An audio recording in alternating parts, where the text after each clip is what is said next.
बरामदे में बंधी पंखे की हल्की गूंज के बीच घर के आंगन में अचानक से शोर उठा।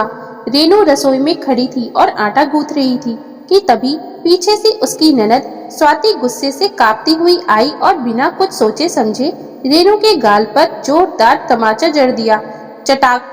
आवाज इतनी तेज थी कि रसोई की दीवारें भी मानो गवाही दे रही हो। रेनू लड़खड़ाई, उसके हाथ से आटे की थाली गिर गई, आंखों में आंसू उमड़ आए। स्वाति चिल्लाई, माँ देखो, तुम्हारी ये गंवार बहुरानी मेरे बेटे की पॉटी साफ करने से इनकार कर रही है। इतनी भी अकल नहीं है इसे, बहू होकर भी इसे जिम्मेदारी का एहसास नहीं। सुनते ही घर की मालकिन यानी सास कमला देवी गुस्से में दरवाजे पर आ खड़ी हुई। उनके चेहरे पर झुर्रियां थी, पर आवाज में अब भी वही कड़कपन था। क्या बात है, फिर से कोई नाटक? स्वाति ने तुरंत रोनी सी सूरत बनाकर कहा, माँ मैं तो बस थोड़ी देर के लिए बाजार निकल रही थी, अपने बेटे को इसके पास छोड़ दिया था, लेकिन ये तो साफ मना कर रही है कि मैं क्यों करूं? मैं नौकरानी हूँ क्या? अब आप ही बताइए माँ, अगर घर की बहू ये छोटे मोटे काम नहीं करेगी तो फिर कौन करेगा? कमला देवी की आंखों में लालिमा तैर गई। उन्होंने रेनू की ओर देखा। हाय हाय, ये दिन भी देखने थे। अपनी औलाद की सेवा करना तो दूर, अब तो दूसरों के बच्चों को गोद में उठाने से भी गुरेज है। और तेरी माँ, उसने क्या सिखाया तुझे? वही गंवारपन, वही अक्खड़पन। रेनू की आंखों से आंसू बह रहे थे।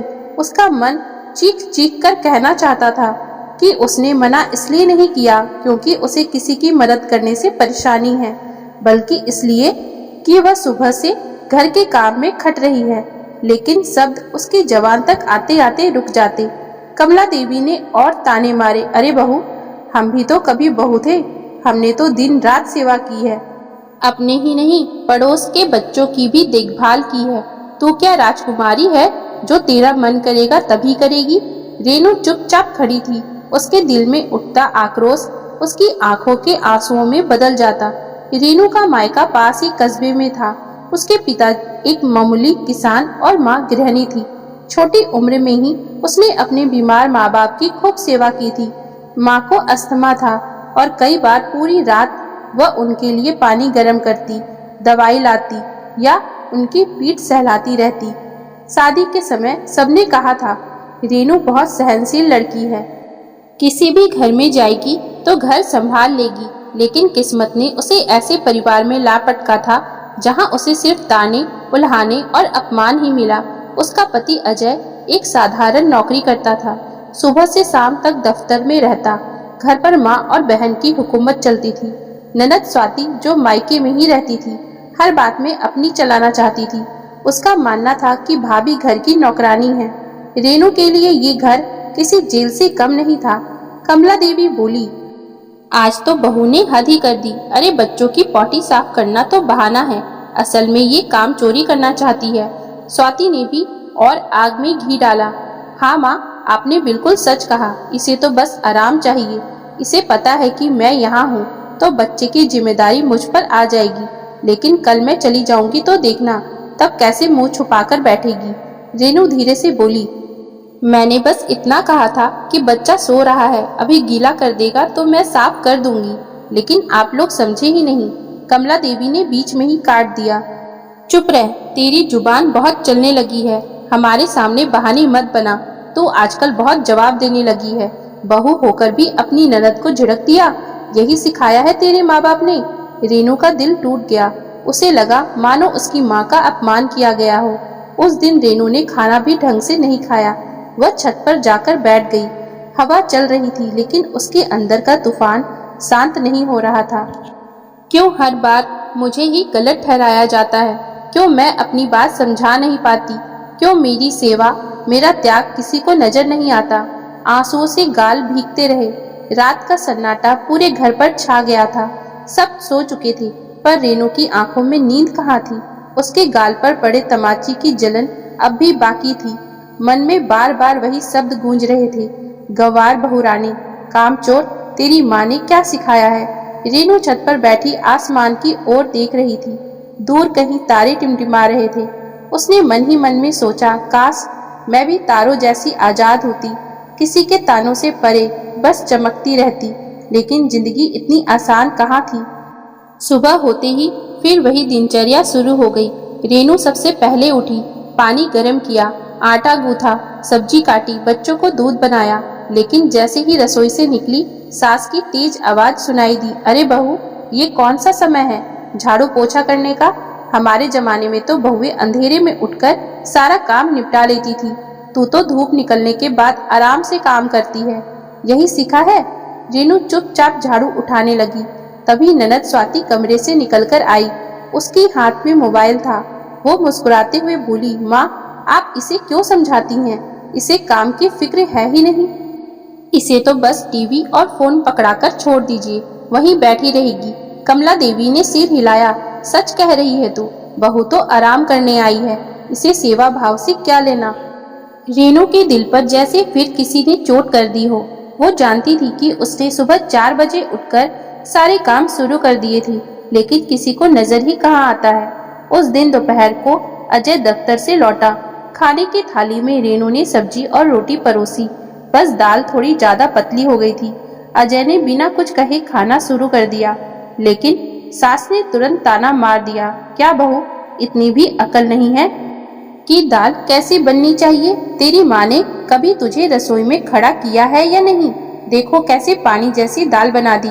स्वाति भी चुप नहीं रही। माँ, इसे मत डांटो, इसे तो सिर्फ सजने संवरने का शौक है, काम काज से इसे क्या लेना देना। वैसे भी इसके मायके वाले भी ऐसे ही हैं, बिल्कुल गंवार। रेनू का दिल रो पड़ा।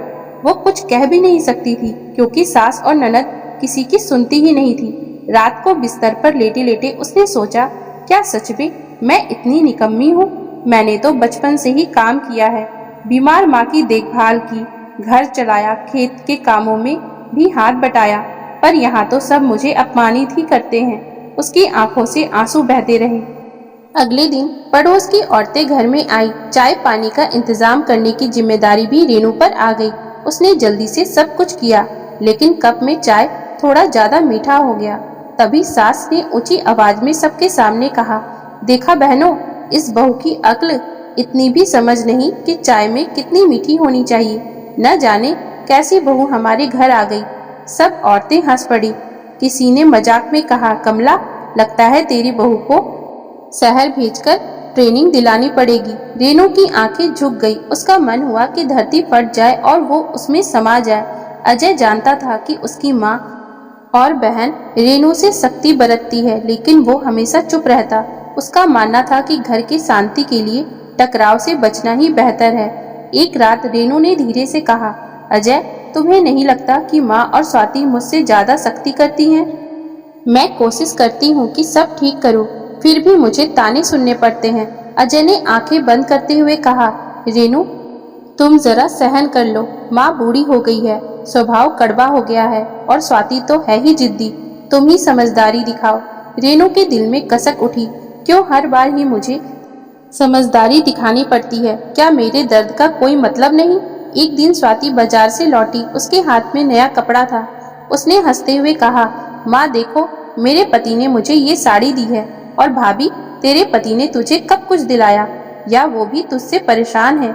कमला देवी ने तुरंत बोला, हाँ, सही कह रही है स्वाति, बहू, अगर तू थोड़ी मीठी बने, थोड़ी सेवा करे, तो तेरा पति भी तुझे सराखों पर बैठाए, लेकिन तू तो बस रोती रहती है। रेनू के लिए ये शब्द जहर जैसे थे। दिन बीतते गए, हर दिन कोई न कोई ताना, कोई न कोई उल्हाना उसके हिस्से आता। कभी रसोई में गलती निकालना, कभी बच्चों के साथ लापरवाही का आरोप लगाना, कभी मायके को नीचा दिखाना। रेनू चुपचाप सब सहती रही, लेकिन उसके अंदर एक ज्वालामुखी धीरे धीरे भरता जा रहा था। दिन पर दिन गुजरते गए, घर का माहौल वही रहा, ताने, उल्हाने और अपमान। रेनू की चुप्पी सबको कमजोरी लगने लगी थी। सास और ननद को लगने लगा कि ये बहू कभी जवाब नहीं देगी। एक दिन ऐसा आया जब सब्र का बांध टूट गया। सुबह सुबह रेनू ने नाश्ता तैयार किया। पराठे बनाते बनाते उसके हाथ में हल्की जलन हो गई। वो दर्द से आह कर उठी। कमला देवी ने देखा और ताना कस दिया, हाय हाय, इतना छोटा सा काम और ये आहें भर रही है। तेरी माँ ने कभी रसोई में हाथ लगाया होता तो तुझे भी आदत होती। स्वाति ने हंसते हुए कहा, माँ, ये तो ड्रामा करती है ताकि सबको लगे कि कितनी मेहनत कर रही है।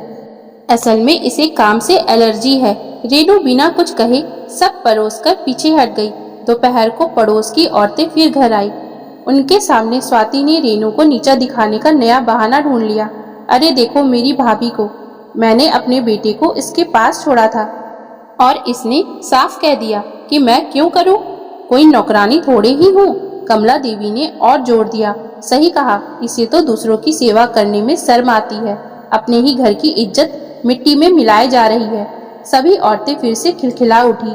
रेनू को लगा कि उसका अस्तित्व मिट गया। उसके मायके, उसकी माँ, सबको बार बार अपमानित किया जा रहा है। उसकी आंखों से आंसू गिर पड़े, लेकिन उसने पहली बार अपने गाल पोंछकर खुद को संभाला। रेनू ने कांपती हुई आवाज में कहा, बस माँ जी, बहुत हो गया, रोज रोज के ताने मैं अब और नहीं सह सकती। घर में सन्नाटा छा गया। कमला देवी और स्वाति हैरान रह गई। पहली बार बहू ने ऊंची आवाज में जवाब दिया था।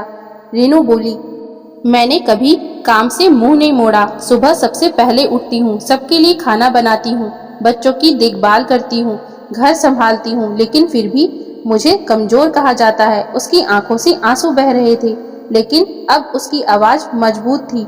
मेरे मायके को बार बार गंवार कहकर अपमानित किया जाता है, लेकिन याद रखिए माँ जी, उसी गंवारपन में मैंने अपने बीमार माँ बाप की सालों तक सेवा की है, दिन रात जागकर उनकी सांसें बचाई है। अगर मैं निकम्मी होती तो क्या वो बच पाते? कमला देवी और स्वाति अवाक रह गई। रेनू ने आगे कहा, अगर बच्चे की पॉटी साफ करना सेवा है तो मैं कर सकती हूँ, कर भी चुकी हूँ, लेकिन हर बार मुझे नीचा दिखाने के लिए ये मुद्दा उठाना बंद कर दीजिए। स्वाति बोलने लगी, अरे भाभी, इतना गुस्सा क्यों? मजाक कर रहे थे हम। रेनू ने सख्ती से कहा, मजाक तब होता है जब दोनों तरफ हंसी हो। जब एक रो रहा हो और दूसरा हंस रहा हो तो उसे अपमान कहते हैं। अजय उस समय बाहर से आया था। उसने सारी बातें सुनी। पहली बार उसने अपनी माँ और बहन से कहा, माँ, स्वाति अब बहुत हो गया। रेनू हर दिन मेहनत करती है, तुम लोग उसकी कदर करने के बजाय उसे नीचा दिखाते रहते हो। मैंने आज तक सब सुन लिया, अब और बर्दाश्त नहीं होगा। कमला देवी सकपका गई। स्वाति का चेहरा उतर गया। उस दिन के बाद घर का माहौल धीरे धीरे बदलने लगा। कमला देवी भले ही कड़वी बातें करती थी, लेकिन अब रेनू का आत्मविश्वास देखकर उन्होंने अपनी आवाज धीमी कर दी। स्वाति भी धीरे धीरे चुप रहने लगी। उसे समझ आ गया कि भाभी अब पहले वाली चुप रहने वाली बहू नहीं रही। रेनू ने भी खुद को बदल लिया। अब वो सिर्फ आंसू नहीं बहाती थी। जब भी कोई ताना कसता तो शांत लेकिन दृढ़ आवाज में जवाब देती। कुछ महीनों बाद मोहल्ले की वही औरतें फिर घर आई। इस बार रेनू ने सबके लिए चाय बनाई। चाय बिल्कुल संतुलित थी। कमला देवी ने होंठ भींजे पर कुछ कह नहीं सकी।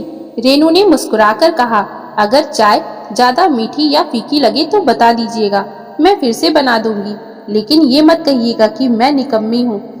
सब औरतें चुप हो गई। कुछ तो रेनू की हिम्मत देखकर प्रभावित भी हुई। रेनू ने समझ लिया था कि इंसान की चुप्पी को लोग अक्सर कमजोरी समझ लेते हैं, लेकिन जब वही चुप्पी आवाज में बदलती है तो लोग चौंक जाते हैं। वो अब भी घर का हर काम करती थी, लेकिन अब उसकी आंखों में मजबूरी नहीं, आत्मसम्मान की चमक थी।